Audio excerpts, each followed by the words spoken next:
libre para una democracia plena. Los hechos y las opiniones de los sucesos que marcan nuestro tiempo.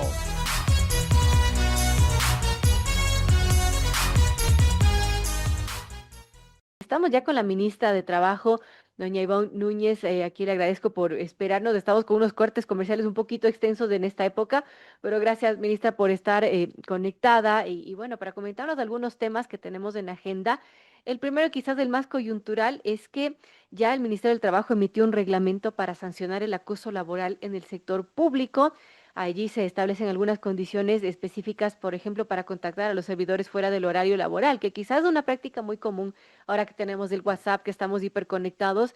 Y bueno, cuéntenos sobre este reglamento, cómo se estaría aplicando y si es que ya está, ya está vigente. Bienvenida, señora ministra. Gracias por acompañarnos.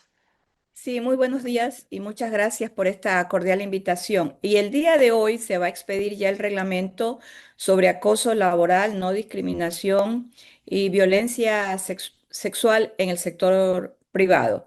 Debo empezar señalando lo siguiente. Ambos reglamentos fueron construidos durante 8 meses con la concurrencia de ONU Mujeres, de la Organización Internacional del Trabajo, la Defensoría Pública y la Defensoría del Pueblo, de tal manera que con todos los expertos, nosotros en estos reglamentos hemos determinado lo siguiente: los conceptos, lo que significa el acoso laboral, la violencia sexual, la no discriminación y también la desconexión laboral digital.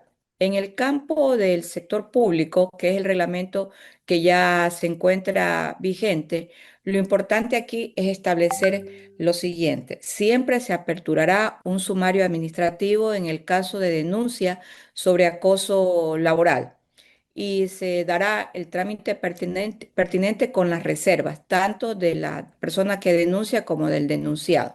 La prueba tiene que ser contundente, tiene que ser una prueba fehaciente y tiene que contener un requisito que es lo repetitivo del acto para poder considerarlo que se va a encuadrar en una violencia dentro del campo laboral. Si es una violencia sexual, el Departamento de Talento Humano tendrá que notificar de manera inmediata con la denuncia presentada en la entidad pública a la Fiscalía, a fin de que se continúe con el trámite correspondiente de acuerdo a lo que establece el Código Orgánico Integral Penal. En el tema de la discriminación, hay hechos que son muy importantes.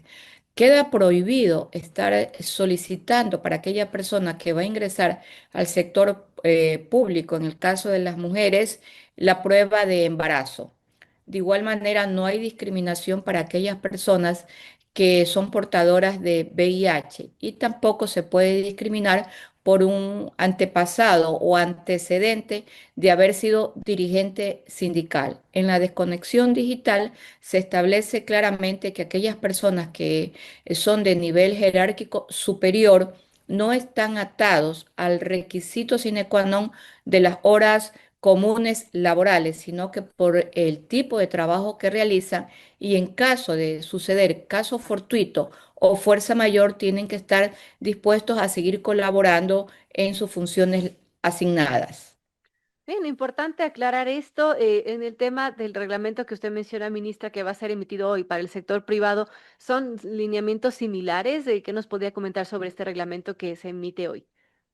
Sí, son lineamientos similares, no solo en el tipo de denuncia de acoso laboral, sino que en el campo privado no se apertura sumario administrativo, porque no es una entidad pública de régimen disciplinario propio. Entonces ahí se va a establecer de qué manera se lo hace, será ante el Ministerio del Trabajo, y en los otros lineamientos son muy parecidos, pero en el tema de la desconexión, evidentemente también hay algunas diferencias, sobre todo de aquella que inicialmente se planteó, que era una duda muy recurrente, que si se daba una llamada a las 5:05 de la tarde o 5:10 de la tarde se podía considerar como acoso laboral. Todo esto ha quedado establecido y se va a poner en conocimiento del país los dos reglamentos ya vigentes: el del área pública, que está vigente desde la semana pasada, y este, que es del área privada. Bueno, importante estos son los reglamentos en cuanto a la prevención de discriminación, violencia y acoso laboral en ambos sectores, público y privado.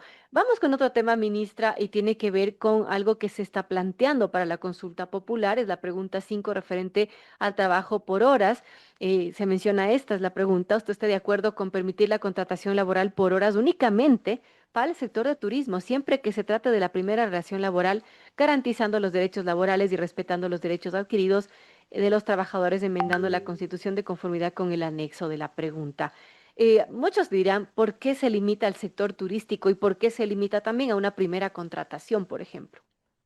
La Constitución de la República tiene un concepto errado respecto al trabajo por horas. El concepto es que cuando se trabaja por horas existe precariedad laboral. Este mismo artículo establece que también hay precariedad laboral en la tercerización. Sin embargo, nosotros desde el año 2008 en Ecuador sí se permite la tercerización en el área de limpieza, seguridad y mensajería.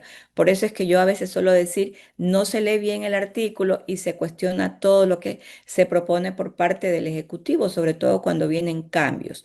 Lo importante es que el presidente establece en la pregunta que el contrato por horas va a gozar de todos los derechos adquiridos. Como derechos adquiridos en materia laboral se entiende todos los derechos que tiene acceso todo trabajador en el momento en que formaliza su relación laboral. Entre ellos, pues la afiliación al Seguro Social y el pago de los décimos, tanto tercero, cuarto, al igual que el derecho que se tiene a gozar de las vacaciones.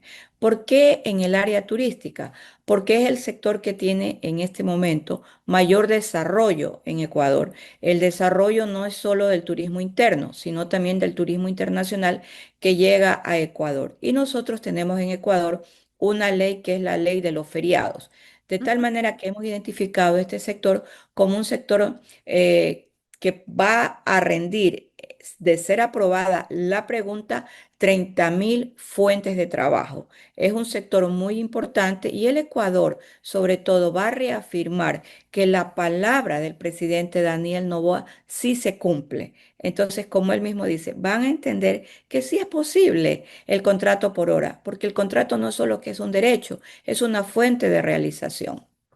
Ahora, muchos sectores, por ejemplo, incluso desde partidos políticos del Partido Social Cristiano decían que están de acuerdo con esto, pero que sería interesante que esto se pueda ampliar a otros sectores. Eso quizás no nos permite por la Constitución, por cómo está estructurada.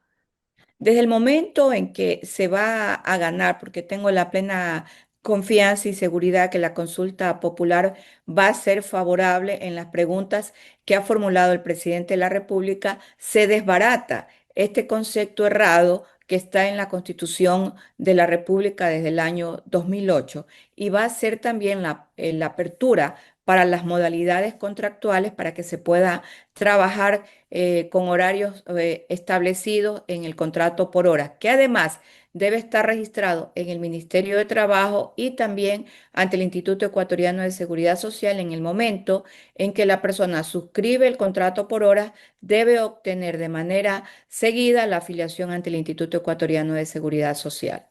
Bueno, estaremos pendientes sobre esto. Sin duda, hay muchos sectores que están pidiendo esto del contrato laboral por horas. Son las 8:19. Conversamos con la ministra de Trabajo, doña Ivonne Núñez. Otro tema, ministra, y es que el gobierno del presidente Noboa ha iniciado un proceso de recorte, de reorganización del sector público. Y claro, esto ha tenido lugar despidos iniciales, una reforma también en los contratos ocasionales y una nueva evaluación de desempeño que podría llevar a más salidas de personal. ¿Cómo estamos con esto? Bueno, aquí hay que señalar lo siguiente. Es la LOCE vigente desde el año 2010 la que establece que se pueden suprimir los puestos de trabajo. Además, también lo establece la Constitución de la República. En el caso de la LOCE está contenida en el artículo 47 y al ser una vía legal para suprimir el cargo, la Corte Constitucional lo desarrolló ya desde el año 2020, que no se goza de estabilidad per se y que el derecho que tutela este tipo de relaciones es el derecho laboral administrativo. Y dice la misma LOCEP en el artículo 60 que en la medida en que razonablemente se justifique por factores técnicos, por factibilidad y por factores económicos, se puede suprimir el cargo. Esta misma LOCEP plantea la forma de liquidar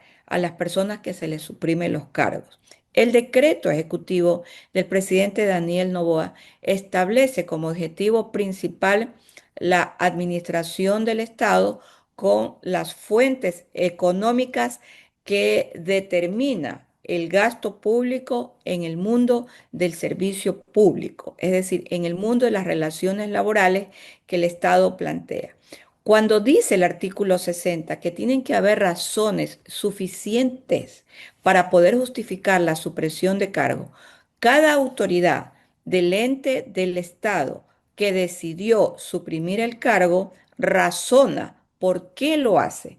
En la mayoría de las justificaciones se encuentra lo siguiente, que realizan varias personas doble actividad o esa actividad la realizan varias personas, lo que se conoce como duplicidad de cargos. Claro. Entonces, al Ministerio de Trabajo le ha correspondido exclusivamente emitir resoluciones para la supresión de cargos en los nombramientos definitivos, porque la LOCE tiene dos tipos más de contrato, el contrato ocasional y también el nombramiento provisional, de tal manera que la supresión de cargos, de acuerdo a lo que establece la LOCE, es posible y no es ilegal. Tampoco puede ser considerada como un despido intempestivo. Bueno, ¿qué se prevé respecto a las evaluaciones? ¿Han iniciado ya? ¿Se implementarán en este mismo año, en el siguiente? ¿Qué podemos esperar de eso, ministra?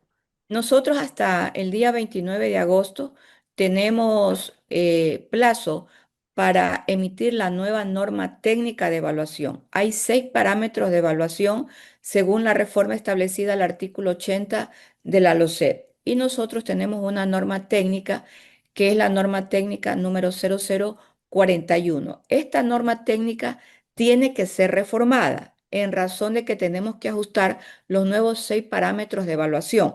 Pero usted ha hecho una pregunta muy importante.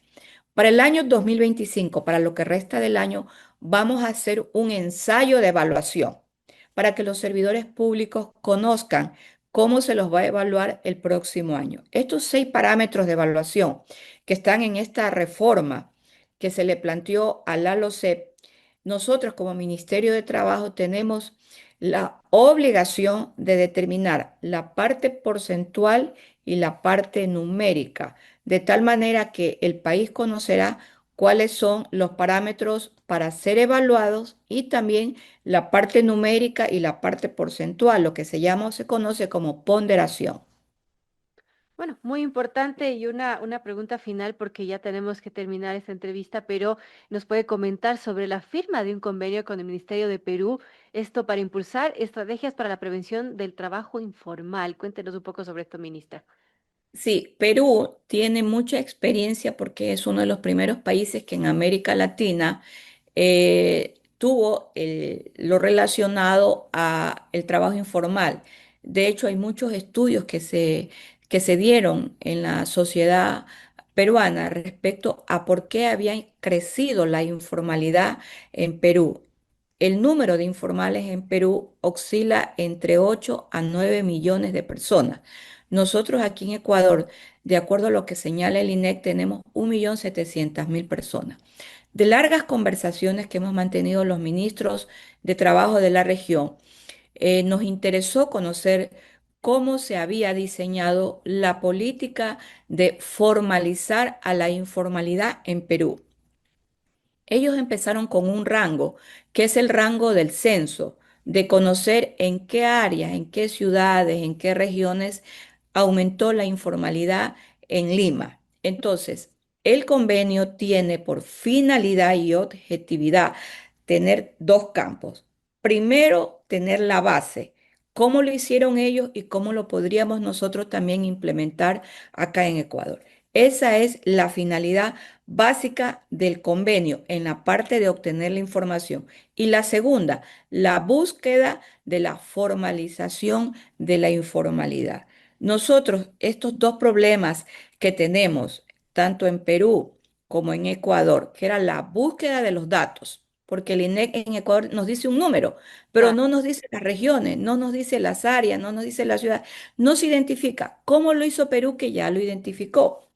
Conversamos con el director de la Organización Internacional del Trabajo y le gustó el tema, porque además debemos buscar soluciones comunes en los países del mundo para poder combatir la informalidad, que es una de las causas principales de la falta de trabajo, que se la ve reflejada justamente en la informalidad, al no gozar de los principales derechos que todo trabajador debe tener en lo que se conoce como el trabajo digno. Muy importante, ministra. Lamentablemente se nos acaba el tiempo. Yo quiero agradecerle por acompañarnos en esta mañana hablando temas que están en agenda, que valía la pena conversarlos, como estos reglamentos que se expiden ya para la prevención de la discriminación, violencia y acoso laboral en el sector público y privado. También esta pregunta de la consulta popular referente al trabajo por horas del sector turístico y también, bueno, cómo se está estructurando este plan de eficiencia del gobierno que incluye también algunos despidos en el sector público y esto último para prevenir el trabajo informal. Así que algunos temas que hemos tratado en poco tiempo, ministra, muchísimas gracias por acompañarnos. No, muchísimas gracias a usted y nos vemos pronto. Gracias. Gracias, ministra.